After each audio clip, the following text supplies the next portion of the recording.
Oi, meus amigos, tudo bem com vocês? Está no ar o RuivoCast. Hoje vamos falar de saúde mental. Como anda a sua vida com a tecnologia? Você é um cara que vive acalmando as suas perturbações através de um estado de transe pelo celular, pela pornografia, na hora de dormir, no sono, na bebida, nos vícios de drogas? O que você tem feito para acalmar a perturbação mental? Você tem olhado para você mesmo, buscado entender as suas dores? Ou vive alheio a tudo isso? Não quer colocar a mão nas feridas?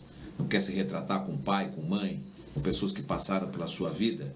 Como fica seu campo energético em tudo isso? A sua psique, a sua cabeça, o seu pensamento acelerado, ansiedade, depressão, pensado tudo ligado no passado, fica preocupado. O ser humano chega até a capacidade de ter a preocupação. Ficar preocupado no presente por algo que não existe no futuro. Mostra o quanto nós precisamos evoluir como seres humanos. Estamos nesse transtorno que agora começou com uma epidemia, depois agora já virou uma pandemia. Ou seja, muito pior do que nós tivemos agora, esses anos parados aí por causa das doenças, do vírus, né? Quero falar o nome para não cortar, mas enfim, nós estamos doentes. Mais de 14 mil pessoas se mataram no Brasil até agosto, 1 milhão de pessoas no mundo. A gente está com o coração duro, enrijecido, sem compaixão, sem tempo para perdoar, sem tempo ou sem merecimento para amar, e muito menos o respeito com as pessoas e com nós mesmos. O RuivoCast hoje de saúde vai falar sobre a questão da influência da inteligência artificial, o que as redes sociais de fato têm nos prejudicado, e para isso trouxemos um graduado aqui em psicologia, que trabalha há muito tempo, também tem formação em filosofia, e vai ser um prazer poder receber este profissional que deixou o seu consultório hoje para dedicar tempo da sua nobreza de trabalho para compartilhar do seu conhecimento para todos nós. Está no ar o RuivoCast hoje Saúde Mental, e desde já peço um like para você. É a forma de contribuir com o nosso canal. Like, porque o like vai dar importância, vai chamar mais atenção da minha própria audiência, que são os meus assinantes do canal, para quem não é inscrito, e também vai mandar para outras pessoas que não estão no meu canal. Por gentileza, eu peço like, um comentário é importante, e compartilhar então melhor ainda. Está no ar o RuivoCast e você é o meu convidado especial.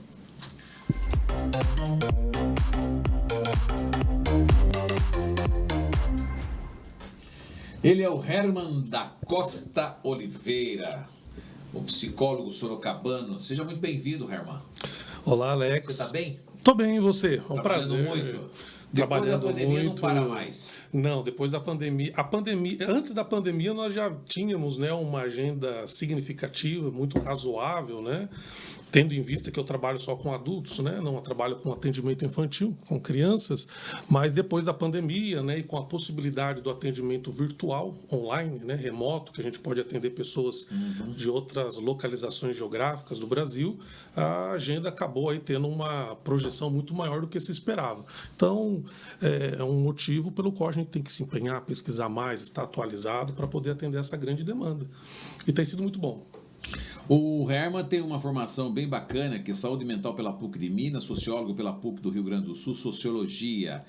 Isso é bacana, estudar um pouco, né, da sociedade, né? A psicanálise pela FAAP, psicanálise e saúde pelo Albert Einstein, está mestrando atualmente em ensino de saúde pela Faculdade Israelita Albert Einstein, é associado ao Rotary Clube de Sorocaba, do Granjaoga, um abraço à comunidade de lá, né? O sócio efetivo do Instituto Histórico, Geográfico e Genealógico de Sorocaba. Então, você era um ouvidor do professor Adilson. Então. Adilson César. Puxa, inclusive, foi meu professor de História. Verdade. E até hoje, né?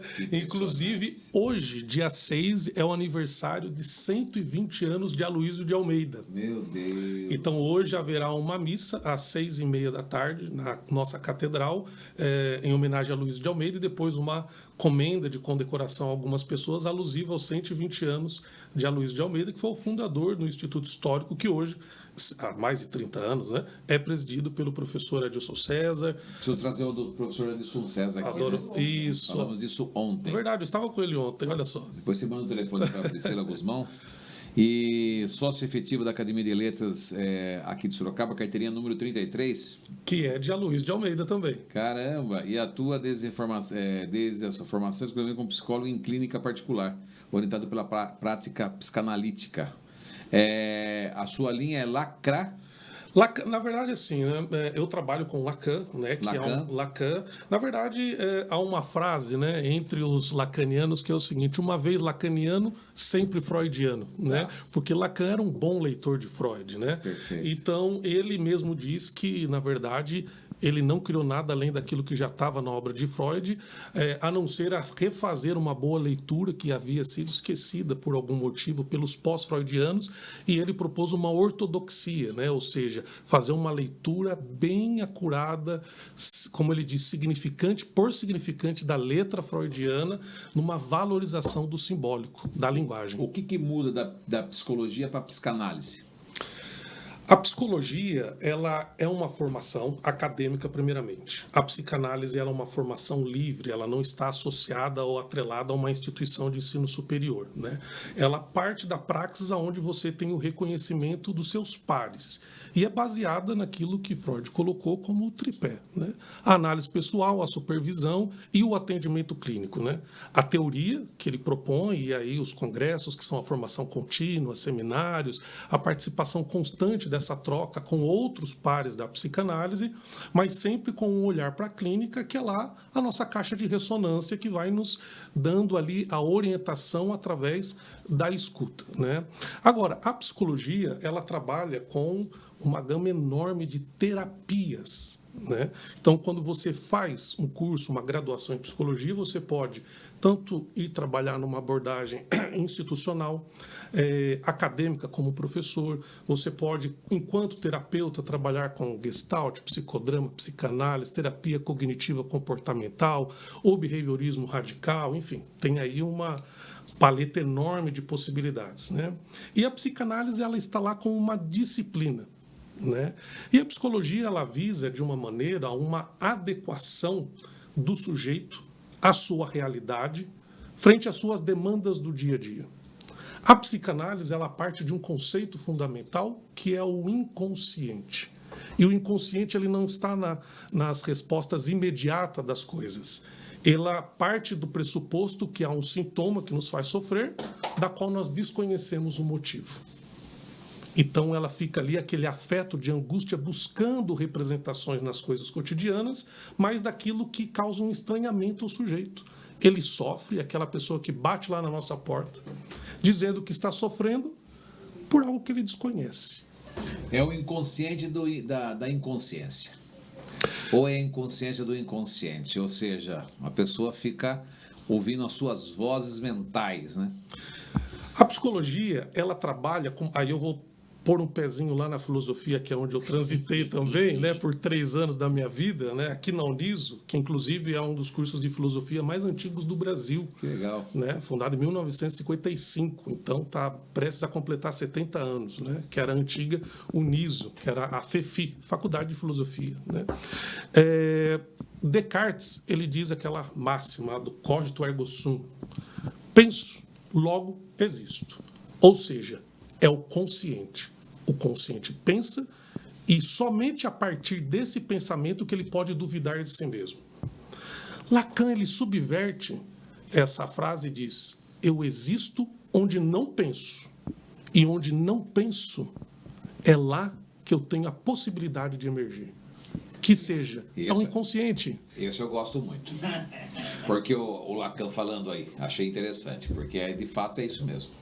Porque quando nós trazemos o que é esta consciência, a consciência ela não é, ela é uma chapa branca na cabeça da gente, aonde não permite-se que o pensamento tome conta. Sim. E a consciência passa a tomar conta, ou seja, a vida passa a tomar conta da condição de vida. Mas não vamos filosofar, porque senão apesar de ser muito bom, né? Não dá, porque não é o assunto agora, mas infelizmente é isso. Hoje... mas está muito atrelado, porque a psicologia, se você for ver, tinha até uma discussão muito interessante na minha época da graduação, que nós nos perguntávamos o seguinte: o que é a psicologia? Defina a psicologia. Defina. E tinha um livro, existe esse livro, obviamente, até hoje, mas nós usávamos como referência, que se chama Psicologias, no plural, de uma psicóloga chamada Ana Mercedes Bahia Bock. E ela diz, a psicologia, o que ela é? É um compêndio, é um compilado daquilo que a filosofia já propôs. Então lá você estuda Platão, Aristóteles, Russell, Kant, Hegel, está tudo lá. Né? E só que isso é adaptado de uma maneira terapêutica, a fim de que haja instrumentos de intervenção para lidar com o sofrimento do sujeito. Por isso que existem várias terapias, cada uma lança a mão de um recurso teórico, formula instrumentos de intervenção e a partir daí faz uma compreensão do sujeito, do seu sofrimento, da sua angústia e daquilo que faz com que ele busque a ajuda de um profissional por conta desse sofrimento. Qual foi a verdadeira quebra de paradigma que antes da pandemia era inconcebível? Quebra de paradigmas, olha... Ou quebras, né? Quebras de paradigmas. Eu acho que a potencialidade que havia em relação às redes sociais. Né? As redes sociais já tinham uma projeção enorme no âmbito mundial, mas ainda havia, né, os meios de comunicação seculares, vamos assim dizer, ou os mais tradicionais, né? Que eles dominavam a voz em determinados setores da sociedade. O jornalismo principalmente. Isso. Porém, como a pandemia potencializou, as pessoas foram para as redes sociais, ou pelo menos para o smartphone, que é o aparelho que soma todos esses recursos, aplicativos, as pessoas começaram a ter acesso a informações independentes de qualquer atravessamento ideológico. Então, isso refletiu de uma maneira magna, não só no Brasil, mas no mundo, né, nas escolhas das pessoas em vários setores da sociedade. Clareou a visão das pessoas em relação ao que existe em todos os aspectos da sociedade? Melhorou isso ou piorou? Porque trouxe um esclarecimento para a sociedade, esse avanço do uso de internet ou de redes sociais ao longo da pandemia, já que nós ficamos sem fazer... Desculpa, porcaria nenhuma. Eu acho que é uma espada de dois gumes, com dois cortes, né? Ela tanto clareou, mas por outro lado também ela nos mostrou uma terra muito fértil, aonde que se tem de tudo. Né, onde você digita lá, faz uma busca ou coloca qualquer termo e as pessoas se enveredaram por isso e acabaram esquecendo que algumas coisas, essas sim são insubstituíveis. Por exemplo, o tratamento. Muitas pessoas, ao invés de procurar um profissional da saúde para entender o que se passa consigo, seja na psicologia, na medicina, terapia ocupacional, elas começaram a ir para o Dr. Google. E começaram a se automedicar, ou se autoanalisar, ou fazer um trabalho consigo. E nem sempre nós vimos boas saídas para essas pessoas. Não tem como. Pois é. Então, cada um tem uma necessidade ali, ele responde de forma geral, né? Isso. Então, acho que nesse sentido, talvez é um corte que precisa ser aprimorado. Talvez ele não esteja muito alinhado. Isso avança a inteligência artificial, né? Sim. E porque a inteligência artificial, agora algumas pessoas temem que a interação humana, por exemplo, a gente pode ter, seja substituído por algoritmos. Se imagine só o impacto do IA, da inteligência artificial, nas relações humanas. Como vai ser daqui para frente? Tem um estudo, eu não vou conseguir lembrar agora de cabeça, mas depois eu posso até disponibilizar, aonde foi feita uma pesquisa do relacionamento que as pessoas criam com a inteligência artificial, independente de qual que ela seja, né? Que hoje tem algumas, né? Temos o ChatGPT, Gemini, independente de qual ela seja, o relacionamento que essas pessoas criam. E percebeu-se, a princípio, que as pessoas estão desenvolvendo mais empatia através de palavras educadas, de por gentileza, obrigado, por favor, com a inteligência artificial do que de humanos para humanos. Então, percebeu-se que há um desenvolvimento da empatia, da sociabilidade com a inteligência artificial das pessoas que a utilizam. Você está falando que as pessoas são mais educadas com a inteligência artificial que com o ser humano? Com o robô. Uma mediocridade fora do comum. Pois é. Ou seja, por favor, boa tarde. Tem que falar. Muito obrigado. Tem que falar? Não tem que falar, mas as pessoas, de algum motivo, começaram, porque a inteligência artificial, de pronto, ela consegue corresponder a todos os anseios e ao desejo daquela pessoa, que, de alguma maneira, quase não vai ouvir uma negativa, uma limitação, uma castração. Como você não vai criar uma identificação... Caramba, a inteligência vem para esconder o sol com a peneira mais um pouquinho ainda. Pois é, como é que você não vai criar uma identificação com um objeto do qual você, a todo momento, é correspondido? Então você acaba desenvolvendo uma empatia. Você está dizendo, então, que hoje a gente já foge das nossas, né, das negativas que a gente toma, das frustrações que a gente recebe, né? Então a pessoa ainda, além de fugir e ficar lá admirando a grama do vizinho na internet, que já está começando. Outro mesmo cara falou que a tendência é que o Facebook vire uma mídia de óbitos, de testado de óbitos, de cachorro, de obituário. De cachorro, de gato, de gente, né? A pessoa morreu, já está postando lá. Isso já, o Facebook já está virando uma coisa mórbida, né? Sim. Né? E isso agora, essa migração dessa classe longeva aí, que é os mais velhos, para o Instagram também pode fazer o Instagram. Será que as pessoas estão cansando dessa questão, né? E aí também tem que buscar alguma coisa que aprove a vida dessas pessoas, mesmo sendo errada, através da inteligência artificial? Isso aí já é de praxe da natureza do ser humano buscar aprovação a todo momento, né? Isso aí Freud já colocou de uma maneira muito bem teorizada como narcisismo, né? Que a criança lá já na sua tenra infância, quando ela cria a relação de alienação e separação com a mãe, né? A criança, quando ela nasce, já tem ali um primeiro luto que é qual? O corpo dela é algo que é amputado do corpo da mãe, certo? E ali ela tem toda aquela identificação porque ambas são o mesmo mundo. Tem um autor na psicanálise que trabalha muito com isso, que é o Winnicott, Donald Winnicott. Lacan, de alguma maneira, também trabalha com o estádio do espelho para tentar explicar como que fica essa relação imaginária da criança com a mãe quando ela internaliza esse objeto. E a intenção é de que depois, né, uma saída neurótica, nós diríamos, né, é que haja essa separação, principalmente por aquilo que se dá com a interdição do pai, né?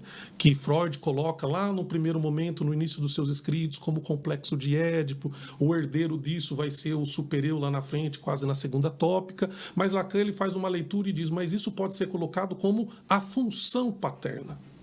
A função, aquele que exerce a função de pai, que é a função da castração, é a função de dizer não, de colocar limites, né?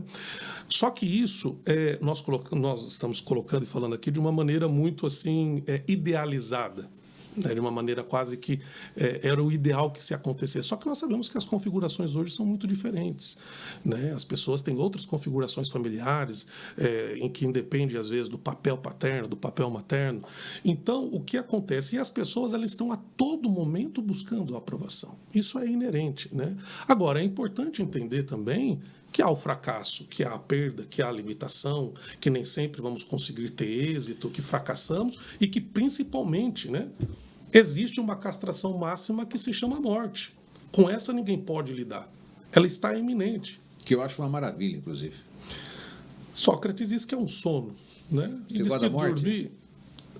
Olha, a morte é uma relação que muito ambígua para mim. É uma relação com a qual eu tenho eu acho que isso que me levou muito para a filosofia. Pensar muito a questão da existência. Quando você pensa na existência, é porque você já está pensando no fim dela. Quando você está certo que essa morte, porque muita gente acha que não vai morrer, né? Porque pelo comportamento humano, as pessoas, né, o descontrole, o descompasso das emoções, né, da questão dos pensamentos, do próprio comportamento, né, que leva a tudo isso, a impressão que dá é que as pessoas não vão morrer. E a morte nada mais é do que um acalento, né? Que morte, no pé da letra, significa nascimento, né? E eu costumo dizer para as pessoas que nós já estamos vivendo a eterna vida aqui, que não tem vida eterna depois. Isso é uma crença espiritual, provavelmente, é uma crença, isso é o que você acha. Mas eu acho que nós já estamos vivendo a vida eterna, a eterna vida. Já vivendo aqui presente. Nem sabemos se estamos vivos ou mortos. Eu gosto sempre de falar isso para as pessoas, né? Para a gente pensar. Será que você isso é vivo? cartesiano, né? Ou você está morto? Se você lê o discurso do método de Descartes, é isso. Ele diz, eu estou na frente da fogueira, sinto ela me aquecer, mas será de fato o que pode provar isso? E quando ele vai fazendo esses vários questionamentos, o último que ele chega é, se eu estou pensando, então esse é o único motivo que eu posso duvidar de que não estou vivo, de que estou morto, que de fato estou vivo. É duvidar de que ainda estou pensando. Louco isso, né? Isso. Mas eu falei para o da morte para você, estava terminando o teu raciocínio, né, em relação às pessoas, né? Sobre essa questão de buscar aprovação sempre. Por que o ser humano tem que buscar aprovação na sociedade? Por que essa matrix que nós vivemos impôs isso para nós? Em vez de libertarmos de vez, entendeu? Dessa ânsia, dessa busca pelo vazio. Porque tudo que busca, que quer preencher, não preenche, desculpa de novo, porra nenhuma. E as pessoas vivem no seu vazio, né? Sempre buscando, sempre no amanhã, o que depois eu faço, o que depois dá certo. E sempre também olhando para o que as pessoas pensam dela. Por que isso? Por que nós somos tão pequenos nesse sentido? Aí você diz uma questão da falta, eu acho muito interessante, porque eu acho que é a cereja do bolo. Eu acho que nós conseguimos alcançarmos algo de muito nobre na nossa elaboração, quando eu digo elaboração, são das nossas próprias questões. Quando nós aprendemos a lidar com a nossa própria falta, com o nosso próprio vazio. Ninguém chegará num estágio de plenitude porque ele não existe, ele é uma fantasia. E isso já tem a ver com a questão da criança que pensa que o mundo é completo porque ele e a mãe são um. Mas ser plenitude não quer dizer que você não vai lidar com a sombra, com as emoções ou com situações sofríveis no dia a dia. Eu não estou dizendo isso. Mas você sabe lidar com elas, dando menos atenção do que o problema merece. É nesse sentido que eu quero dizer. Porque hoje, na sua pergunta, é o seguinte: as pessoas estão medicalizando as emoções. Sim. As pessoas estão medicalizando uma coisa que é um cotidiano do ser humano. Sim. Por que as pessoas estão se drogando para driblar as emoções? É pela falta de capacidade de controlá-las ou colocar o dedo nas próprias feridas? Ou talvez também, né, cabe uma interrogação, a gente passar a pensar por que a angústia, a tristeza, as lágrimas, que são questões inerentes ao ser humano, elas não vão ser anuladas jamais, e é importante que as existam para que nós possamos se relacionar. Elas foram consideradas doenças. A partir do momento que a tristeza, a angústia, o choro, ele se tornou patologia, ele entrou para o DSM ou para o CID-10 ou para qualquer catálogo, a fim de ganhar uma nomenclatura e se criar uma medicação correspondente, virou doença. E se virou doença, precisa medicar. E uma grande questão, eu tenho até um olhar um pouco crítico em relação a isso, né? Lógico, há momentos que nós não podemos lutar contra a medicação, há casos específicos que é importante, esse tipo, porque é uma das intervenções, que no caso é psiquiátrica, né? Que pode ajudar o sujeito a sair de uma determinada situação. Agora, ficar angustiado porque aconteceu um luto, uma perda de emprego, um filho que o decepcionou, é inerente da vida. A questão é que a psicanálise vai... Mas as pessoas estão medicalizando as emoções. Você vê o Vital de Vivance, por exemplo? Isso, estão medicalizando. O Vinvance tem o Topamax, tem o Rivotril, né, que bateu o recorde novamente, ele está escalonando cada vez mais. É um remédio que a caixa custa R$7 ou R$8 no máximo. Meu Deus. Né, e as pessoas tomam, as crianças, né, muitas mães dão Ritalina para as crianças, para que elas tenham um comportamento domesticado. Então, assim, por quê? As emoções, elas acabaram incomodando. Nós perdemos a mão do controle do ser humano? Está descontrolado tudo isso? Está descontrolado, não está? Você não acha? Eu acredito que sim. Como é que você enxerga isso dentro do seu consultório, cara? Meu Deus do céu. Olha, o que eu entendo, né? Eu estudei, eu me preparei para trabalhar com aqueles que, quando batem na minha porta, é porque já se pressupõe que eles estão sofrendo muito. O humano, com todo esse avanço, ele se tornou um elemento chato, denso, pesado, cansativo. Porque ele tem que produzir, né? A máxima... Você sabe disso. Né? A máxima de uma determinada frase, parece que ela nunca fez tanto sentido como agora, né? Que tempo, ele é dinheiro. E se tempo, ele é dinheiro, você só imagina o rumo que isso vai tomar. Então, as pessoas têm que ser muito bem-sucedidas aos 30, casar, ter filhos, fazer sucesso, ter carro importado. Tudo para provar para os outros.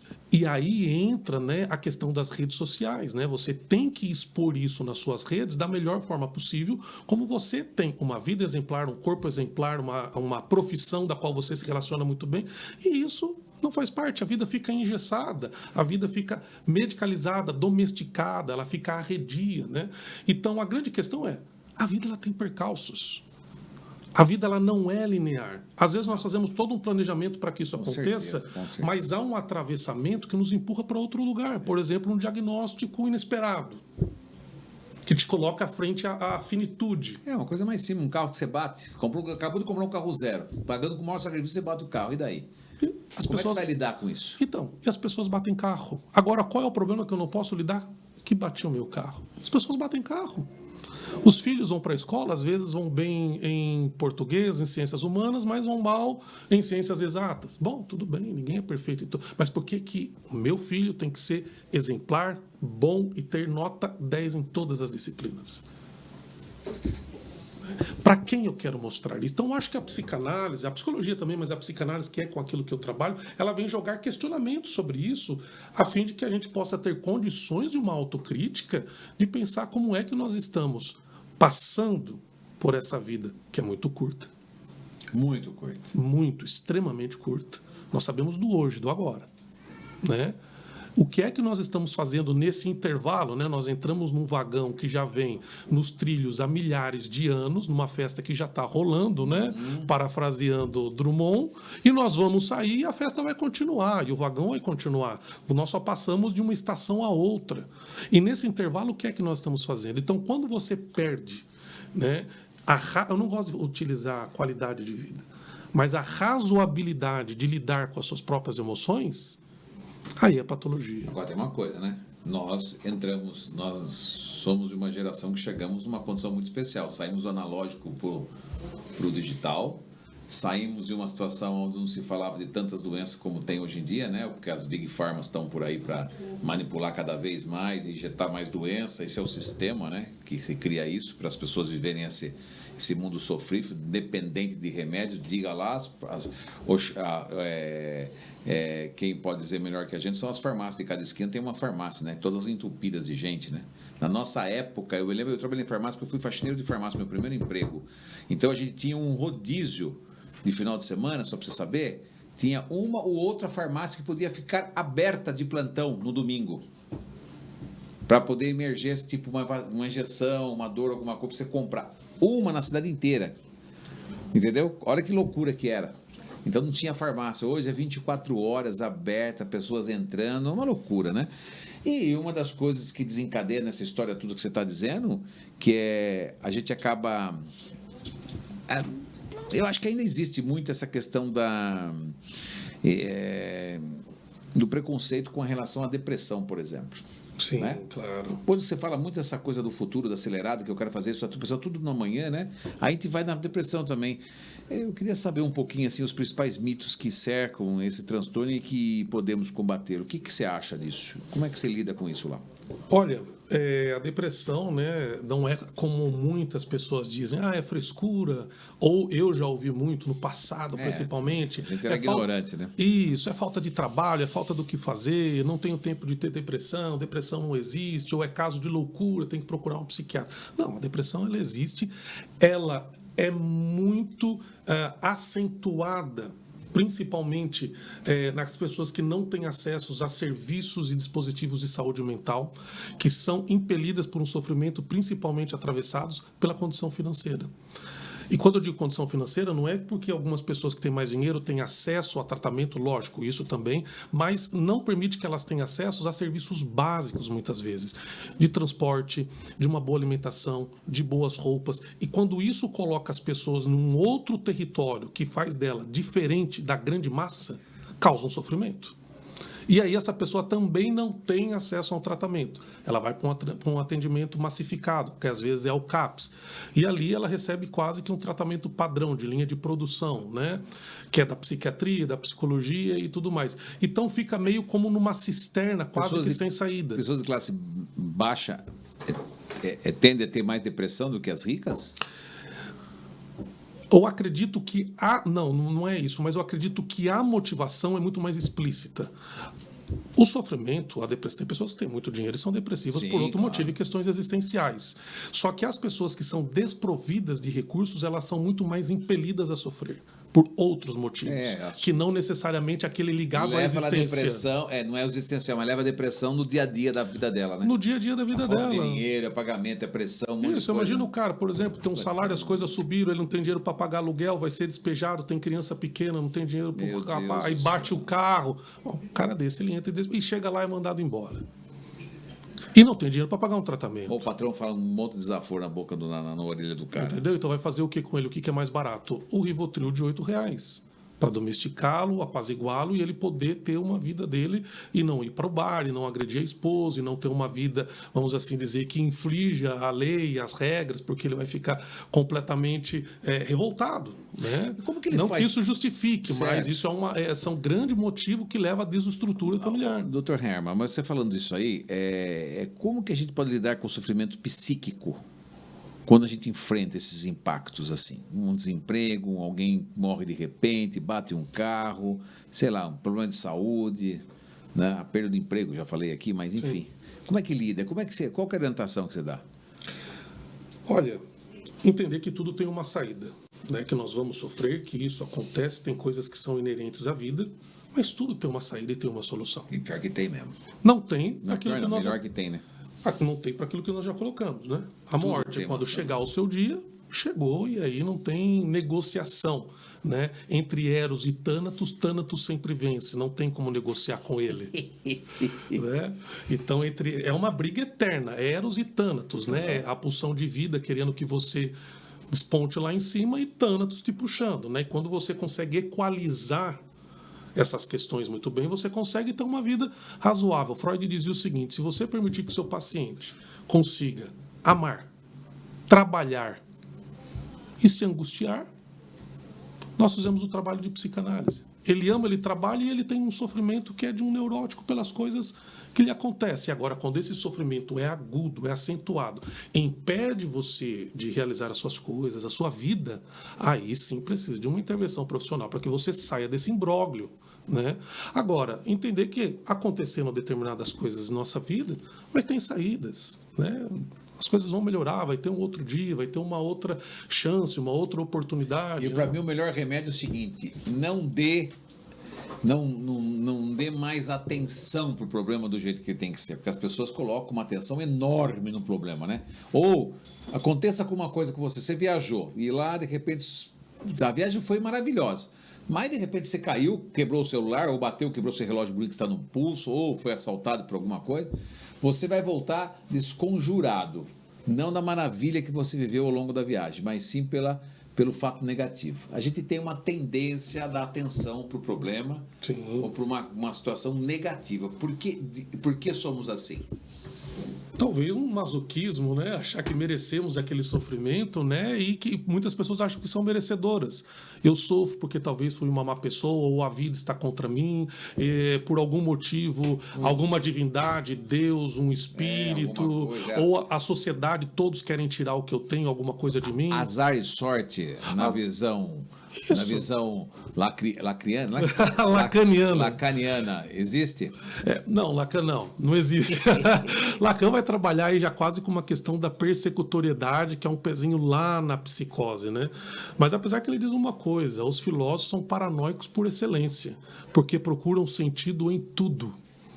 Em tudo querem dar sentido, e às vezes a vida, ela só é. Não tem sentido. Voltando à frase de Descartes, quando ele diz penso, logo existo, Nietzsche tem uma crítica a isso quando ele diz: mas por que precisa haver um sujeito atrás deste penso? Talvez não haja, talvez só é. Quando Freud usa os termos famosos, né, id, ego e superego, que na verdade ele não descreveu assim, porque ele nunca usou termos latim, eu, isso e supereu, o isso do alemão es, ele é um termo neutro, que é o mesmo que Nietzsche utiliza. Ou seja, só é. Tem coisas da vida que só acontecem. Então, alguns pacientes... E tá tudo bem. E tá tudo bem. Então, tem coisas para pacientes que trazem, às vezes, constroem um sentido. Olha, mas isso aconteceu comigo porque me falaram aquilo. E aí eu fiquei pensando que aquela pessoa olhou para mim, de fato, de um jeito muito estranho, porque aquele outro meu amigo já tinha falado. Ele começa a fazer construtos daquilo. E foi por isso que eu saí nervoso e bati meu carro. Não, você bateu o carro porque às vezes foi um pouco negligente, ou outro que foi negligente bateu em você e você está pagando o preço junto, só que vai ter que achar um consenso para resolver o problema. E às vezes não vai ter consenso para resolver o problema, e paciência. Quando você tira a habilitação e você entra para o jogo, você está participando das regras. A física quântica chama isso de eletromagnetismo, né? Aí eu tenho que aprender com você. Aí a física quântica é genial para isso, né? Agora precisamos espiritualizar esse homem agora. Só falta espiritualizar, porque não tem jeito mais. Está muito na teoria. Não, é porque assim, cada vez mais esse planeta que deixa de ser denso e passa por uma quinta dimensão, cada vez mais a espiritualidade está começando, a ciência está abrindo as portas para a espiritualidade. Tanto que nós estamos tendo diversos tipos de terapias, curas aí com coisas diferenciadas, para justamente poder ajudar, porque os profissionais por si só não vão aguentar tanta gente. Existe um tempo para essa pessoa melhorar dentro de um tratamento psicológico ou, né, na psicologia ou na psicanálise, né? Existe um tempo. E pessoas aí que precisam levar choques de verdade, mas é porque a quantidade é grande. Não que vocês não consigam fazer isso. Sim. Mas não tem braço mais para isso. Sim. É muita gente. Sim. É muita gente. Mas acredita... Não tem psicólogo, não tem psicanalista no mundo que vai atender a demanda. Nós temos que pedir ajuda para o ser especial lá de cima, o Divino Criador, que mande terapias alternativas, correntes, que levem para o mesmo caminho, que é o caminho da cura, da libertação, de pensamentos acelerados, de controle de emoções, de meter o dedo na ferida, de entender os dragões, de como lidar com ele. Nenhuma emoção é eliminada. As emoções são controladas. E como fazer para controlá-las, né? É um trabalho que nós precisamos olhar para nós mesmos. Aquilo que você falou da terapia dos espelhos. Mas antes de você falar, eu queria pedir para você dar um like no nosso programa. Estou conversando com esse brilhante psicólogo, um cara muito conhecedor. Estamos aqui debatendo sobre saúde mental, né? E as demandas do século XXI, com o Herman de Costa Oliveira, que é psicólogo, né? Um sorocabano aqui que está pondo o seu tempo à disposição da gente. Estou muito feliz de recebê-lo aqui. O cara é incrível. Aqui a gente podia filosofar em outras áreas, né? Porque eu vejo que o homem tem bastante conhecimento. Mas imagina, quem me dera, viu? Quem sou eu para poder debater com um homem desse, né? Não, então imagina, eu fico quietinho aqui. Eu fico quietinho aqui só ouvindo os meus entrevistados, né? Mas, uma troca. Então, por favor, dá um like. Vamos like pra gente, que é importante para ficar. E assine nosso canal. Nós temos aqui segunda-feira um programa de espiritualidade, na terça empreendedorismo, políticas públicas e economia, na quarta histórias de sucesso, quinta saúde, não só patológicas, doenças patológicas, né, as questões patológicas, mas também os transtornos mentais, né? Que muito tempo foi chamado, e para mim é doença mesmo, uma aberração, porque a turma dá remédio para que é transtorno. Agora tem que curar com terapia. E olha que passo que a sociedade pode parecer que é uma troça, o que eu vou dizer aqui, mas não é. Olha que passo significativo. De uns anos para cá, de 20 a 15 anos, nós começamos a fazer o desencarceramento de doentes mentais que viviam em hospitais psiquiátricos. Sim. E nós não podemos esquecer que a nossa cidade foi um dos maiores polos de leito psiquiátrico por número de habitantes. Convivi, olhava ali, passava na General Carneiro, via os loucos lá. Isso, que era o antigo Jardim das Acácias, onde hoje é o Taust, na General Carneiro. Como é que chama os loucos hoje?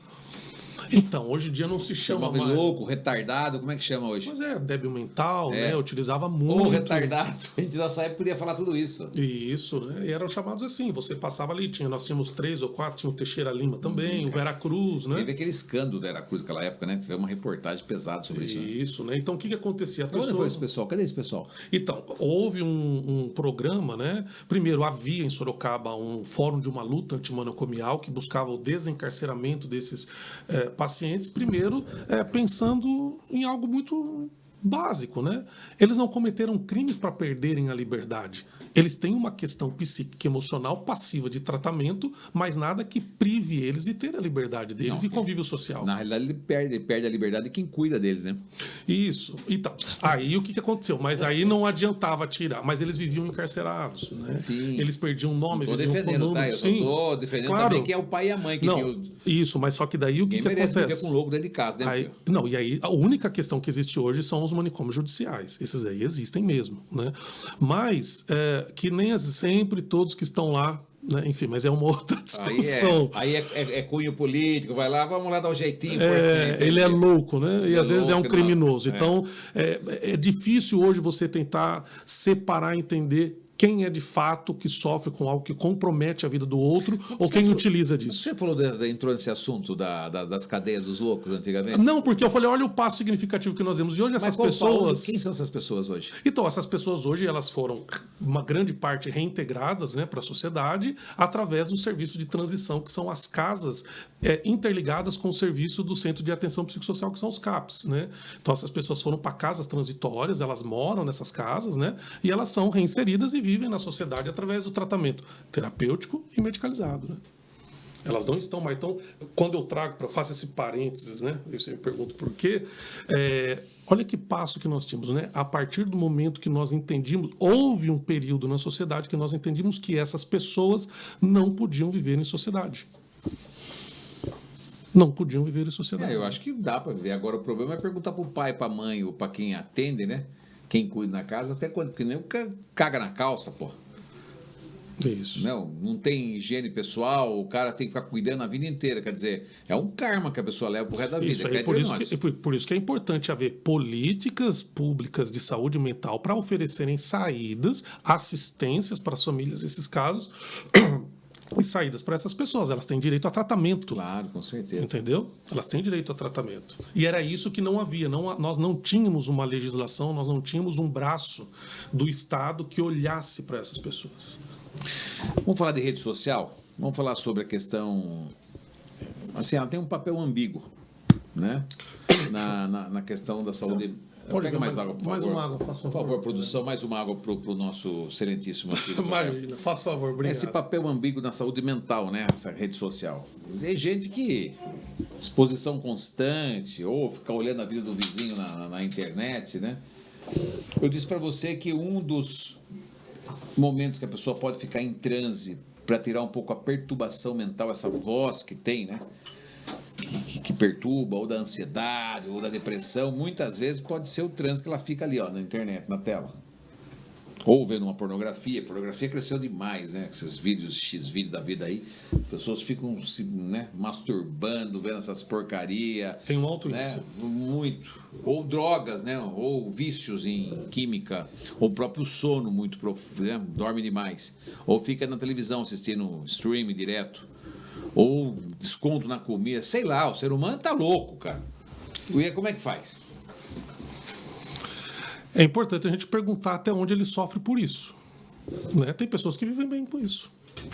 Tem pessoas que gastam Tem tempo... pessoas que gostam de viver no sofrimento. Exato. Bom, em relação a isso, se ela triste, chateada, com raiva, tem gente que gosta. Isso. Mas é um vício, porque é a convivência do inconsciente dela, né? Sim, veja bem, né? Você trouxe a questão da pornografia. Se um adulto consome pornografia e ele gasta boa parte do tempo diário dele em relação a isso, e ele sabe que ele causa um prejuízo por conta de tomar tempo, etc., causa um afastamento do outro parceiro sexual porque ele se masturba, mas ele convive com isso, bom, ok. Ele diz que não sofre, convive com isso, se entende que está trazendo prejuízos para ele, mas ele assume esse prejuízo como usuário de drogas. Agora, só que nós estamos falando de um crime, né? Agora, a diferença é, por exemplo, quando você pega pessoas, como aconteceu recentemente, acho que aqui, ou numa cidade aqui vizinha próxima, pornografia infantil. Ai, Deus me livre, guarde. Aí já é uma outra questão, porque nós entramos no âmbito, na esfera criminal. Então aí tem um problema. O que leva um cara a ser pedófilo? Nós trabalhamos na hipótese de pensar em algo que se chama a perversão. É uma perversão. Em francês, Lacan diz Pode falar. é uma perversion, né? Ou seja, é uma versão distorcida do nome do pai, da lei. Ele tem a lei, mas ele flerta com ela com o prazer de distorcê-la. Ele vive na iminência do perigo. E lógico que aí tem uma questão do perverso com as suas relações objetais, de pai, de mãe, como isso foi internalizado. Tem a questão da fetichização, né, que hoje em dia está muito em voga, mas nós não podemos entender que há uma discussão hoje, algumas pessoas querem empurrar para o lado da doença mental e tal, mas que é um crime. Né? A pedofilia ela é um crime. Agora, que traz uma consequência psíquica e algumas pessoas sofrem por conta disso. Né? Bela explicação. Pois é. Pode deixar aqui. Põe aqui para você no copinho. Imagina, fica tranquilo. Obrigado. Fica mais... Aí, garoto. Gente, nós estamos gravando aqui no Shopping. Mostra o Shopping, aproveitar o Black Friday agora, esse mês de novembro, que tá maravilhoso. Você que é paciente do doutor aí, está num momento de sanidade, né? Você vem pro shopping. Ou você também que está um pouco insano, precisa gastar o dinheiro para preencher os seus vazios. Olha aí, ó. Shopping M aproveita as ofertas, que aqui você vai poder comprar bastante coisa para preencher a casa, já que não dá para preencher os vazios. E aí você vai ter preços ótimos aqui agora nesse mês de novembro. Tem ofertas reais, tem mês aí com 70% de desconto. 80%. Poltrona com 80% de desconto. Então, é uma oportunidade para... Lindas, por sinal. Lindas, porque às vezes quer desovar para chegar a coleção nova, alguma coisa que comprou para o estoque, entendeu? Então, aproveite. O Shopping me leva muito a sério essa questão dos valores aqui. Você o que está na etiqueta é o que estava vendendo no mês de outubro, agora com esses descontos para o Black Friday. Aproveite. E a linha de planejado, você que está fazendo um consultório, né? Um psicólogo agora que está fazendo aquele belo consultório, você que está fazendo uma parte empresarial ou residencial, closet, cozinhas aqui, área gourmet, é extraordinário. É a entrega mais rápida do mercado, é do Shopping M, 26 anos de mercado. Está aí essa loja extraordinária. Então, mas se tornou um assunto extremamente chato, né? O ser humano. Pois é. Parou de ser legal. E o terapeuta sempre fala isso pra gente. Como o ser humano é denso. É. Você sabe que é chato. Você não quer falar porque você está na posição de psicólogo. Não, mas o ser humano olha só. É chato, cara. Olha só. Chato, o ser humano não quer aprender. Ele quer viver aquela criancinha filha. Ai, meu Deus do céu, tadinha de mim. Ninguém gosta de mim. Ai, coitadinho de mim. Ai, aí tem ciúmes, baixa autoestima. Aí fica lá brigando com o cara lá, porque o cara é bonito, tá com a namorada, tá com a relação, ou vice-versa. Aí fica com ciúmes da pessoa. Ciúmes, pra mim, é falta de garantir o seu próprio papel na sociedade como ser humano. Aí fica com ciúme. Eu tô usando papel sujo aqui pra... Né? Pô, meu, pelo amor de Deus. Você me fez lembrar de uma frase de uma pessoa que eu ouvi que estava ali pleiteando o tratamento, né? E nas entrevistas, conversando numa consulta preliminar, e ela me perguntou, mas o que a psicanálise vai me propor? Eu falei, olha, eu acho que, né, pensei de várias coisas, né, de teoria e tal, mas eu vou falar uma coisa mais objetiva. Eu falei, se autoconhecer. Daí pensou assim, ele falou, poxa, mas tanta gente bacana para conhecer, eu vou me autoconhecer? Ele falou, não, eu não tenho o mínimo interesse em me conhecer, viu? Prefiro conhecer as pessoas. Puta merda. Cara, se você reunir 10, 100 pessoas aqui para esse jeito, fale um pouquinho de você. Ninguém consegue falar da pessoa. O ser humano não consegue falar dele. Não, porque se você é algo muito interessante. Se você perguntar quem é você, uma pergunta existencial. Uhum. O que a pessoa geralmente diz? Ou diz o nome ou diz a profissão. Uhum. Ou diz um nome, deram a ela, não foi ela que escolheu. E a profissão fazendo que não é ela, que ela está apenas. Isso, né? Fazendo. Aí repete, quem é você? Falta, ele busca aquele recurso, mas falta. E talvez a psicanálise pode, é uma possibilidade, que é um trabalho conjunto que tem que ter muito empenho dos dois, pacientes e terapeuta. Pode propor, talvez, um caminho aí, uma saída para ir, de se construir quem você é. Assumir, de repente, desejos que você tem medo de assumir, ou tem dificuldades em colocá-lo em prática, ou de você poder, não sei, mudar de profissão, assumir relacionamentos, cursar algo com qual você talvez sempre sonhou, mas por algum motivo sempre esteja impedido. Ou seja, tudo está muito atrelado a assumir o desejo. E aí cabe uma pergunta, será que de fato nós assumimos na plenitude tudo aquilo que desejamos? É uma questão. E será que isso reflete algo tão nobre a ponto de que eu possa assumi-lo? No sentido de que não vou prejudicar o outro? Tem pessoas que têm raiva a todo momento e querem destruir o outro. Ele tem um desejo, mas é um desejo destrutivo. E como ele não pode colocar isso em prática, porque há uma série de regras da convivência social que não permite, aquilo faz o quê? Há um reinvestimento no eu, e aí vem a autodestruição. Logo, eu não faço no outro, eu faço em mim. Eu não posso fazer no outro. E aí vem depressão, ansiedade, angústia, crianças que se mutilam e por aí vai. E talvez colocar isso elaborado de uma outra forma, né? A agressividade, muitos pensam, Freud sempre colocou que... Mas espera um pouquinho. Freud, ele nunca colocou que deve haver uma plenitude da felicidade. Não, ele falou, a agressividade, ela tem que aparecer. Pelo contrário, a pessoa que não coloca a agressividade, ela está num grau patológico muito complicado. Tem que expor a raiva um pouco. Agora, a agressividade é diferente de violência. A raiva, né, que se fala, né? Isso. A raiva. Agora, o que eu não posso ser é violento, porque quando eu sou violento, aí eu transgrido. Aí não. Entendeu? Agora, as pessoas misturam muito isso, porque eu tenho que ser todo momento muito educado. Tudo bem, eu posso ser educado, mas eu posso expressar um descontentamento para você de uma maneira que eu não leve para mim. E isso já pode diminuir um peso na minha vida. E tem pessoas que não, elas têm que ser boas a todo momento. Não sabem dizer não, por exemplo. Ah, é bom aprender a falar não, hein? Isso era um tema que você queria ter Quero falar assim, eu queria trazer coisa para você só, mas é um tema inteiro, né? Isso. Por que as pessoas não falam não? Aí tem vários tipos de pessoas, tem que trazer qual a dificuldade das pessoas dizem não. Isso. As pessoas têm muita dificuldade, né? E é um tema para trazer aqui, né? Ou pessoas que dizem amém para tudo também. Acho que pode ser um tema quem fala não e quem diz muito amém, né? Isso coloca ela em qual lugar? Tudo nos coloca no lugar de um gozo, seja para mim ou de um outro objeto, mas isso me coloca em que posição? Será que esse não é para mim da forma que eu não posso colocar para você, eu tenho que assumi-lo a todo momento? Tem vários casos desse sentido, é uma possibilidade. Doutor, posso fazer uma pergunta? Isso tem... Claro. Desculpa, eu já ia perguntando. Gente, vai ter uma participação especial, né? Primeiro com a risada, né? Abriu o portal Guzmão aqui dentro. Fale alto ali no microfone. Tá ligado ali, né? Tá, escuta. Essa questão do não, de só dizer sim, não tem a ver com a ambiência. Questão de criação, que antigamente falava criação, hoje se fala em ambiência. Do ambiente que você é criado, que você foi educado. Ser passional demais ou ser agressivo demais? No meu entendimento, não. Por exemplo, tem pais que dizem incessantemente não aos filhos e os filhos chegam no consultório porque transgridem todos esses não de uma maneira muito tranquila. Entendeu? Tem um prazer. Então, assim, é caso a caso. Nós não podemos olhar o sujeito, isso, como um produto que todos são iguais. Sim. Cada caso é um caso, né? Então, assim, agora a questão do não, tem pessoas que chegam e dizem o seguinte, olha, eu preciso dizer não no meu trabalho, por exemplo, mas eu não consigo, aceito tudo.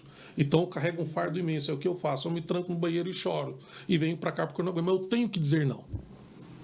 Aí, cabe nós entendermos o que isso significa na vida dessa pessoa. E eu pensaria pelo lado no seguinte sentido.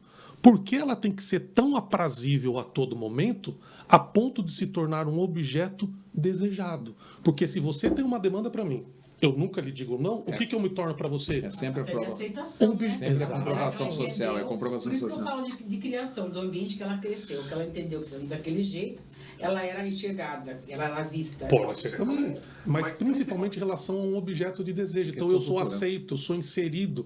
E qual que é a via para eu ser aceito nesse meio? É não dizer não, porque senão eles me metem o pé daqui.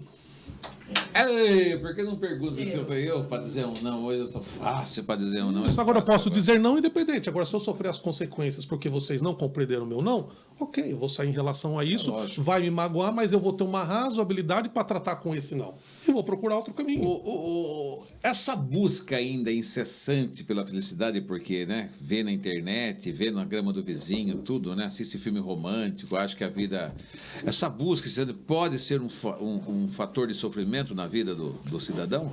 Total. Você falou de filme, na hora me veio, parece que você leu meu pensamento quando você falou de filme. Eu estava pensando justamente no filme chamado da década de 90, acho que de 95, Um Sonho Americano. Eu acho que eu assisti esse filme, não lembro. Põe um pedacinho do trecho, pega aí O Sonho Americano, acho que não vai dar direitos autorais agora, né? Dá direito. Mas depois as pessoas acessem, hein? É um Sonho filme que já Americano. foi muito. Vê a foto, só manda a foto pra gente, por favor. Só para trabalhar um pouquinho, filho, só para trabalhar um pouquinho. Isso. E o interessante é que nesse filme, Um Sonho Americano, é uma mulher que ela trabalhava, se eu não me engano, ela era corretora de venda de imóveis nos Estados Unidos. E ela tinha uma questão com a autoestima e o que ela fazia enquanto ela ia levar pessoas para visitar os imóveis e vender. Ela colocava, na época era fita, no carro, sobre autoajuda. E lá o profissional ia dizendo, aquele profissional da autoajuda, que hoje... Era autoajuda motivacional. Pois é. Agora caiu isso aí.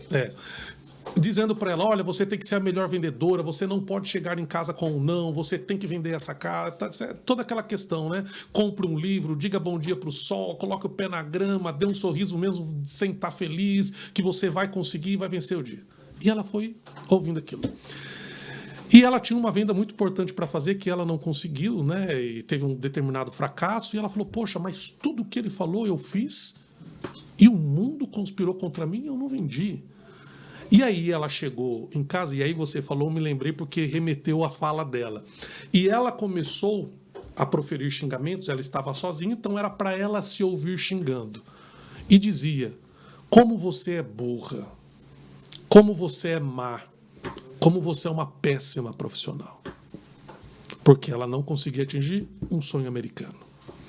Então, observe que há um slogan na sociedade. Você... Alex, tem que vencer. Você tem que dar certo. E aí as pessoas vão se alimentando desses determinados conteúdos, que eu acho otimistas por demais, né? E às vezes eu ouço e falo, pô, as pessoas são otimistas demais, hein? Mas não entendem que são bem assim. Então, olha aí o filme. Nossa, tu entende? Não, nada a ver. Mas as pessoas... Então, quando você tem essa responsabilidade e algo acontece no meio do caminho que dá errado, como você vai lidar com isso? Então, às vezes, o sonho vira pesadelo. É importante saber lidar com isso, que você não vai ser sempre o melhor vendedor e vai ter melhores vendedores do que você. Que vai ter melhores corretores, vai ter melhores profissionais da psicologia do que... Bom, e tá tudo bem, a vida é assim, eu não preciso ser o melhor, mas também não preciso ser o pior. Eu posso ser eu. Então, aí eu acho que tá a pérola da questão. Você descobrir de fato quem você é e ser você. E se assumir assim. Tem uma frase de Pablo Neruda que eu nunca me esqueço. É o poeta chileno. Um dia, impreterivelmente, há de te encontrares contigo mesmo. E só dependerá de você se este será o melhor encontro da tua vida ou a pior das tuas horas. E eu resumo isso aí, sabe como? Quem não vem pelo amor, vem pela dor. O que Pablo está dizendo, que eu acho uma frase maravilhosa. Em dado momento da sua vida, e a terapia propõe isso, vai ter um cara a cara. Você vai se ver. E quando você se vê, só vai ter duas alternativas. Ou você vai se amar por aquilo que você encontrou, ou vai ser a mais amarga das tuas horas. E aí as pessoas dizem, tá, e quando eu encontrar? Aí você decide se você quer viver na máscara ou quer assumir e dizer, esse sou eu. Tá bom. Que para você tirar a máscara, você vai ter que colocar os dedos nas feridas, né? Isso. E aí dizer, vem a dor. esse sou eu. Olha só, eu não sou tão bom. Olha só, às vezes eu já magoei muitas pessoas. Tem coisas que são fechamento de ciclos, né? Mas o cara procura você lá, ele sabe que toda a vida existe o Herman lá, bonitinho, olho claro, esse óculos bonito, cabelinho penteado, tem um fio fora do lugar, pelo amor de Deus, né? Uma vaidade que mata. Vamos curar essa vaidade. Vem fazer a terapia comigo também, vamos curar essa vaidade. Nem um pouco obsessivo. Nem um pouco, né? A pele piscando, tá bebendo água. Bebendo água que não para mais, assim, é saudável. Pra hidratar. Então, brincadeira, mas eu tô falando, depois a gente conversa. Depois a gente vai falar sobre a sua vaidade, né? Até que ponto essa vaidade ela está no plano do autocuidado ou ela está acima disso, né? Sim. Mas eu tô brincando com você, só veja só. Não, mas mas é bom ser vaidoso. Bom ser vaidoso, não pode ser em demasia. Eu tô brincando com você, mas eu acho que nós podemos trocar a vaidade pelo autocuidado, né? Se você não leu, recomendo, que foi professor meu, George Forbes. Ele tem uma teoria dele mesmo, que inclusive ele sustentou numa das teses de doutorado, ele tem 2 doutoramentos, que é o mundo desbussolado. Ele falou, saímos de uma lógica verticalizada, e não é que fomos para uma horizontal, nós fomos para uma que não tem bússola. E aí ele escreveu um livro muito interessante que se chama Você Quer o que Deseja? Olha só. Você quer o que você deseja? Tem um desejo, mas você quer isso de fato? E vai muito nessa linha que você disse, dessa questão mesmo, né? Nós vínhamos, né, de uma sociedade muito hierarquizada, né? Das instituições, da questão familiar, da questão escolar, daquilo que nós aprendemos desde sempre como valores, que foi transmitindo, e a sociedade justamente pela questão de inteligência artificial, algoritmos... Sistema. Enfim, né? O que aconteceu? Foi ocorrendo um desbossulamento nas palavras de George Forbes, que é alguém que eu admiro muito, né? E tive a oportunidade de ter aulas com ele, e eu falei, olha o que ele conseguiu captar do contemporâneo, é um psicanalista, né? Então ele fala, olha, daí ele tem inclusive uma novela na TV Cultura chamada Terra 2. Ele fala, houve uma Terra 1, e talvez nós estejamos na Terra 2. É lógico que nós estamos. Eu acredito sempre. Eu sempre vou no talvez. Você vai no talvez é porque você ainda é cético por fato de você ser acadêmico e científico. Quando você passa a acreditar mais nessa... Por quê? Senão não se fala de ser. Quem não fala de espiritual, não fala do ser. Fica na área do agir e do fazer. E não vai para o lado do ser. Gostei. Por que nós, então, não falamos do ser? Que é a essência de tudo, que não existe, que é a não forma da vida. a consciência, o espaço, que é o universo. O ser é a não forma. Mas você e sabe... a forma é isso que você está aí, ó. Este veículo, que eu chamo de um veículo... Um amontoado de células. Que é onde está aí a alma, que quando ela é permitida dirigir, ela passa a trazer a essência do ser na direção, ou a consciência do consciente, que quando chega a consciência do consciente é porque a alma está na direção. Usa esse veículo chamado corpo na estrada do espírito. Aí tem que pensar um pouco, né? Essa eu aprendi hoje. Né? Essa eu não sabia. Essa eu aprendi hoje. Pois é, bacana. Deixa eu falar do Unimed. Conhece a Unimed? Claro. Unimed hoje é um sinal de sucesso, um case de sucesso referente às Unimed de todo o Brasil. Com orgulho poder falar dessa marca que me patrocina. Aliás, nos dá a oportunidade de trazer pessoas incríveis como você aqui para esclarecer temas tão importantes sobre a questão da psicologia, né? E das doenças, dos transtornos mentais, hoje uma pandemia.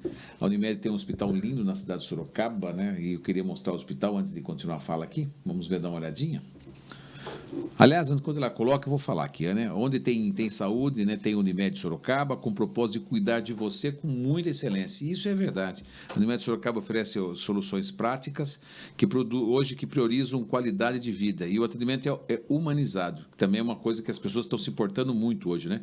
Porque o mundo ficou muito frio.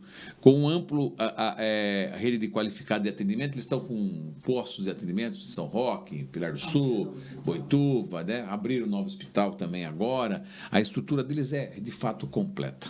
E com hospitais e unidades avançadas e farmácias, que tem um preço muito diferenciado, e é possível também as pessoas entenderem tudo isso acessando o site de Unimed Sorocaba. Tem aqui um exemplo dessa construção do case de sucesso, que é o Hospital Unimed, que faz questão de mostrar para a minha audiência e para os teus seguidores. Bem-vindo ao Centro Cirúrgico do Hospital Unimed Sorocaba, Dr. Miguel Soeiro. Nossa capacidade de cuidar aumentou, com mais qualidade, segurança, pioneirismo e humanização. Uma infraestrutura inovadora para atender mais e melhor. Hospital Unimed Sorocaba, Dr. Miguel Soeiro. De mãos dadas com a tecnologia, de braços abertos para você. Muito bom. Unimed, gratidão por você fazer parte do nosso trabalho. A gente é muito grato por isso. E tem uma marca honrosa aqui na cidade de Sorocaba. São, hoje, uma das maiores empresas que empregam na cidade. São 3 mil funcionários, né? 180 mil clientes na carteira da Unimed Sorocaba, mais os 40 mil que atendem a região inteira. Um negócio muito rápido, né? Olha, o que acontece é que o mundo é frenético. As transformações são rápidas, né? E as incertezas também. Como é que a gente vai... Como é que a psicologia, por exemplo, um pouco da filosofia, digamos assim, pode nos auxiliar a ter uma relação mais saudável no nosso dia a dia, né? As relações com as pessoas está complicado, né? Entre as pessoas, né? E como podemos ter um ambiente mais saudável de vida, com toda essa coisa frenética? Eu acho que também participando mais da vida real e menos virtual. E quando eu digo isso as pessoas hoje quase não conversam mais. Se você pegar, por exemplo, um transporte coletivo ou um metrô em São Paulo, que é mais comum, ou as pessoas estão no fone. Nas grandes metrópoles, elas andam todas, cruzam o semáforo, onde lá em São Paulo, eu estudo, fica na Avenida Paulista, tem um prédio de um lado, eu fico no hotel exatamente na frente. Então, é só atravessar a avenida, mas ela é bem larga, né? E você consegue ver quando fecha o sinal dos pedestres, eles se acumulam. E eu passei a observar todos eles, com fone de ouvido, ou com o celular guardado, ou com o celular na mão, no virtual. Mas no virtual o quê? Para se relacionar com outras pessoas. Então passou-se a ter um intermediário entre as pessoas, que é o aparelho. Porque elas estão ali vendo o quê? Algumas estão jogando, agora tem o famoso tigrinho, né, que está aí, o pessoal jogando, apostando muito dinheiro, que tem uma relação muito com a questão da aposta, né? E, enfim, as pessoas estão ali meio que... Perdeu o caso, mas não vou entrar nessa série, é uma bosta. Isso, então, e nem o Estado está sabendo muito como lidar com isso, em regulação ou não regulação, então as pessoas estão muito... E isso tem feito muitas pessoas sofrerem, muitas pessoas se endividarem, né? Mas, enfim, então passou-se a ter esse intermediário e muitas buscam relações com as outras. Por exemplo, se você for observar os aplicativos de relacionamento, né? Eu não sou velho, tão velho assim, né? Mas eu me lembro que para você marcar um encontro, ou você anotava o telefone da pessoa.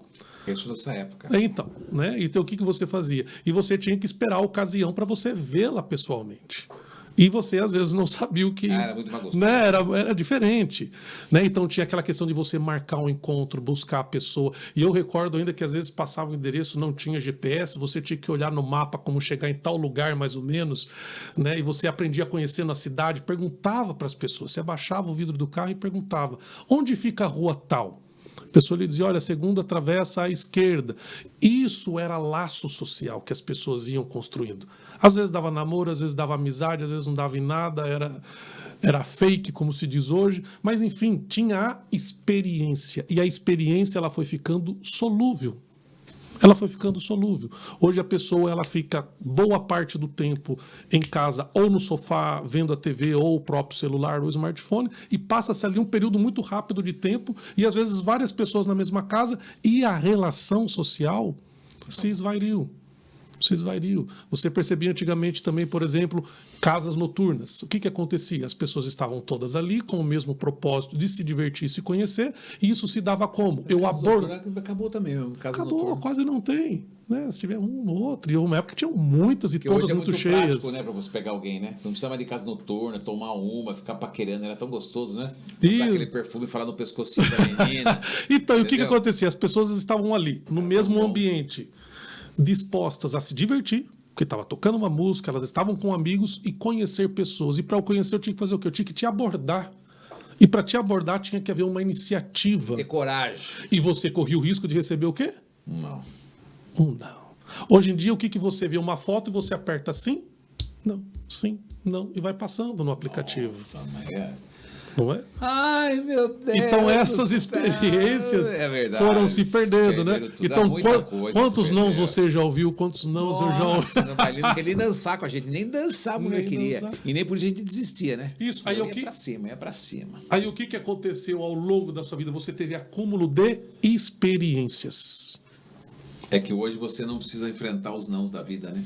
Por você estava falando de gente que não conversa, eu estava no Pão de Açúcar, entrei. Cara, eu não sei o que vai acontecer com esses jovens, Priscila do céu. Por quê? Não, eles viraram uns energúmenos, né? Porque é impossível. Os jovens de hoje, é verdade.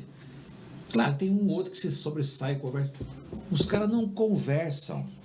Esses jovens de hoje, eles colocam esses piercing, né? Que acham que é lindo e maravilhoso, tá parecendo um rinoceronte, né? Demarcado. Ficam andando pelas ruas, não conversam, às vezes você chega perto, bate uma coisa, desculpa, não sei o quê. A pessoa fica... Não, fica com medo, assustada, se passa, faz uma pergunta, a pessoa se assusta. Ela não consegue se comunicar. Gente, o que está acontecendo? Estão tudo num isolamento, vivem numa jaula que não existe sociedade humana. Porque você começa... Entre, seja simpático uma hora. Pergunta, é um outro jovem que vai fazer rápido, não sabe, fica com vergonha, fica assim, entendeu? O que está acontecendo com essa sociedade, com esses jovens de hoje? Porque o outro passa a perder a significação de oferecer algo para ele. Ele já tem tudo na palma da mão. O que você vai poder oferecer para ele? Puta, que resposta doentia. Ai, meu Deus do céu. E é verdade, que resposta boa é essa, hein, meu? Entendeu? Então, a partir do momento que o outro não tem nada a oferecer, só que ele esquece que até o infortúnio do outro pode ensinar algo para ele. Ele pode aprender com um erro do outro também. E é nisso que você constrói quem é você, com os acertos, com os erros. Eu lembro, eu fui privilegiado nesse sentido de ter essa experiência na minha história, na minha vida, né? Quantos anos você tem? Eu passei dos 30. Não quer passar, não quer falar. Passei dos... Eu tô brincando. Não, 33, idade de Cristo. Ah, que papo de conversa de velho que você tá tendo aí, que você não é velho, rapaz. 33. Você me mata do coração. Eu tenho quase 20 anos a mais que você. Então, mas eu tô me colocando no seu pé de igualdade, né? Você tá fazendo um rapport aí. Viu? Não, meu Deus do céu. Tô com 33. Você não tem essa geração nossa aqui. Não adianta que você não queira pegar minha geração pra você. Eu peguei o final, porque foi os anos 90 pro 2000. Bem raspadinho do tacho. Bem raspadinho do tacho. Mas eu tive esse privilégio na minha família, que era alguém que privilegiava muito, por exemplo, histórias. O meu avô era uma pessoa que ele tinha muitas limitações acadêmicas, ele foi alguém que não cursou faculdade, mas ele lia muitos livros. E eu me lembro, pequeno, de ir na casa da minha avó e nós nunca ficamos na frente da televisão. Ele lia e contava histórias. Eu peguei um grande apreço, por exemplo, por política, que eu gosto de fazer muitas análises, fui fazer sociologia na PUC também por conta disso. Ele me ensinava. Sabe como? Sabe o que eu lembro? Todos os dias, pontualmente às 6 horas da tarde, ele ouvia a Voz do Brasil. No rádio. Aí eu lembro que ele ouvia as notícias por meio do rádio e nós ficávamos ali próximos. Aí ele fazia comentários depois sobre aquilo. Olha, o presidente fez tal coisa, olha, o ministro fez aquilo, olha a economia. E aquilo... Tem essa lembrança boa. Tenho essa lembrança. Eu peguei uma paixão por livros, que na minha... Nossa, eu sou... Graças ao vovô. Graças ao meu avô. Eu peguei essa... Vamos assim dizer, esse exemplo dele. Né? E, então eu sou leitor voraz, eu adoro ler livros. Você gosta de história? Eu gosto de ler tudo. Eu leio de tudo.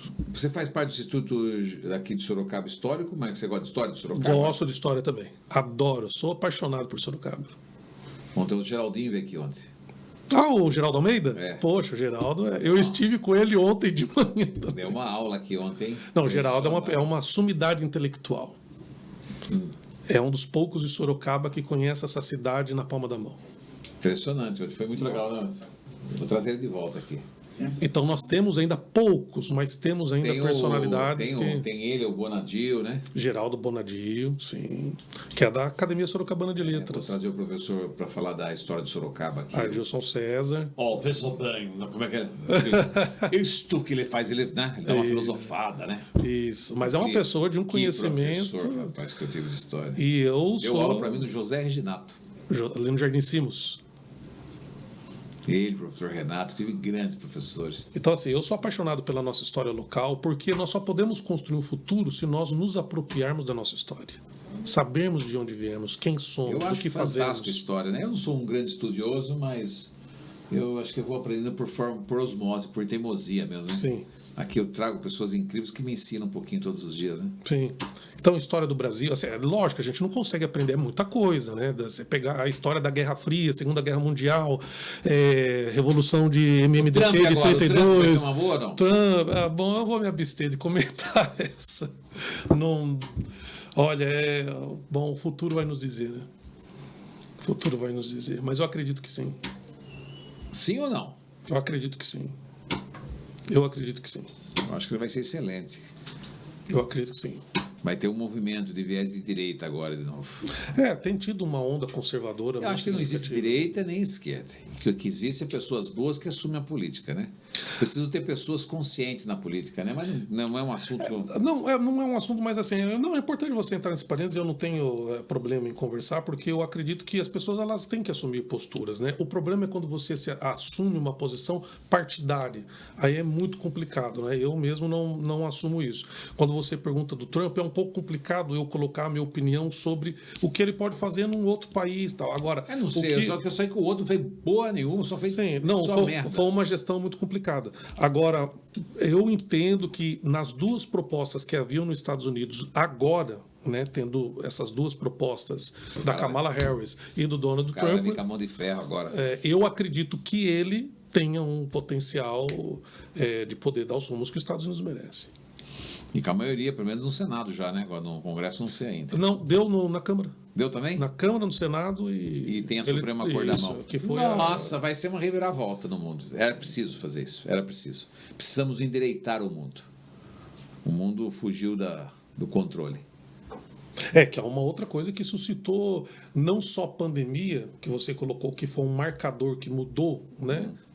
Pragmatismos, mas a política também mudou. Hoje as pessoas estão muito mais interessadas em política do que futebol, né? Bom, vamos finalizar, né? Vamos lá. Tem muita coisa boa, você tem que voltar mais aqui para vamos falar de emoções, né? Dentro da psicologia. A turma respeita muito a psicologia, né? Sim. E dentro dos tratamentos que nós temos de transtorno, né? Precisamos fazer o jovem voltar a falar. Sim. Precisamos colocar sangue na corrente sanguínea do jovem, porque tudo parece um bando de chuchu, que você aperta e só sai água. E ter experiências, né? Que é isso que a gente falou, que acabou se perdendo um pouco, que possa haver mais... Isso aqui, por exemplo, nós estamos aqui num bate-papo com mais pessoas, é criar laço social um com o outro. E isso foi se desfazendo por conta de todas essas questões que nós colocamos. Então, isso é o que fortalece uma comunidade. Isso é o que fortalece. Por exemplo, nós comentamos aqui história de Sorocaba, citamos algumas personalidades, citei a Luísa de Almeida. Se você perguntar no consenso geral hoje para uma geração, por exemplo, quem foi esses personagens, elas não sabem. O Geraldo disse ontem para mim assim, qual que é o pior defeito de Sorocaba para ser o sorocabano que não incorpora a cidade, não valoriza o que tem. Sim. Olha só. Pelo contrário, eu tenho uma honra, um orgulho imenso. Você é uma meia dúzia de gato pingado. Eu amo a minha cidade. Eu amo a nossa cidade também. Eu amo. Mas quando tem que falar, tem que falar também, né? Não, claro, ela é uma cidade que ela tem os percalços como todo lugar, mas cidade uma velha, maneira... uma cidade velha, um centro relaxado, muita coisa para fazer ainda. As pessoas não sabem dirigir aqui, o sorocabano parece que tá andando em mula ainda, né? Parece que não dá certo para um lado, não dá certo para o outro. É que ela faz jus à cidade dos tropeiros. É, então, isso que eu falei. Parece que tá andando em mula ainda aqui, né? Mas vamos voltar, numa outra oportunidade vai ser muito bom. Volta a falar com a gente aqui. Ô, gente, eu conversei com o psicólogo e também filósofo pela Uniso, o Herman da Costa Oliveira. Incrível, você é muito bem-vindo sempre aqui. Eu queria agradecer a tua presença. O que é esse azul que está na mão? É um convite para você. Deixa eu ver. É um convite quinta-feira, dia 27, quarta-feira, dia 27, a última quarta-feira desse mês, eu vou estar recebendo um título de cidadão emérito na Câmara Municipal e trouxe o convite de primeira mão para você estar presente lá. Por solicitação do vereador Ítalo Moreira, se reelegeu? Se reelegeu, o segundo mais votado. União Brasil. O que a União Brasil é? É o partido dele. O que é a União Brasil?